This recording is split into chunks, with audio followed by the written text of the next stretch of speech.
We're in a little nettle patch and we're going to be harvesting nettles today, and we're going to go back to the classroom space and make some really yummy pesto.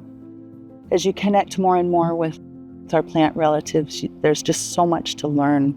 They have this really lovely way of coming into your life and teaching you lessons that maybe you didn't even know that you needed to learn at the time. So I'm going to show you, we're going to look right here. Hey, these are stinging nettles, and they're called stinging nettles because they do actually sting you. I do not recommend that anybody harvest without gloves. So nettles is one of those first greens that comes out, and it's so rich and full of minerals.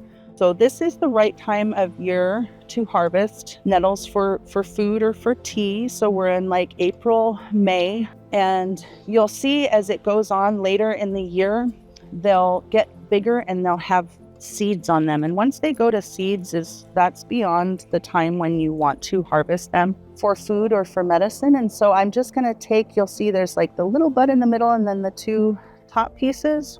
So I'm just going to pinch that off, and that's what we're going to harvest. And we're going to take this back and we're going to make it into some really yummy pesto.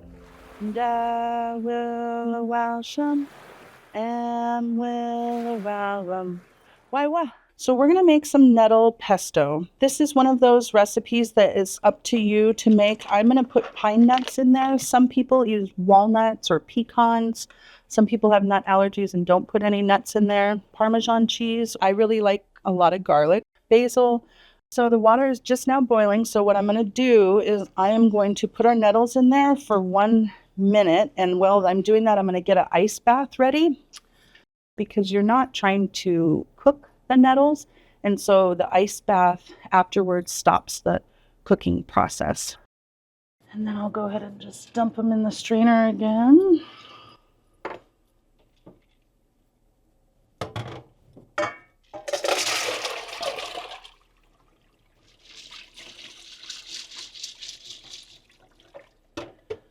All right, we'll let those drain out for a second.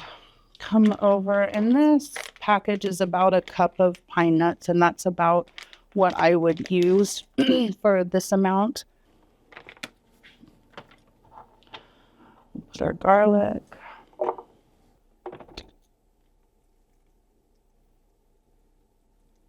And lots of lemon juice. I'm going to go ahead, while those are still doing their thing, and pick the basil off of the stems here. And squeeze that out so our pesto's not all watery. And you can see how it's, like I said, similar to spinach, how it kind of wilts down like. Okay.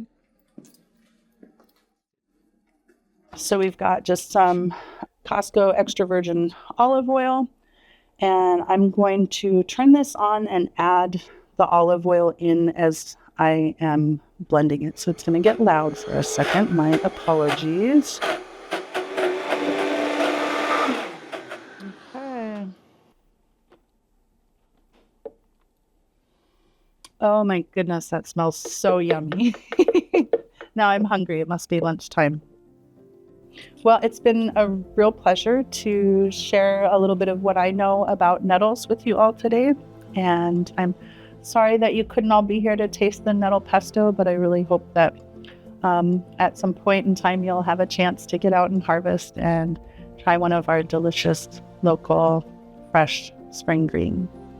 Haa Tóoch Lichéesh, Haa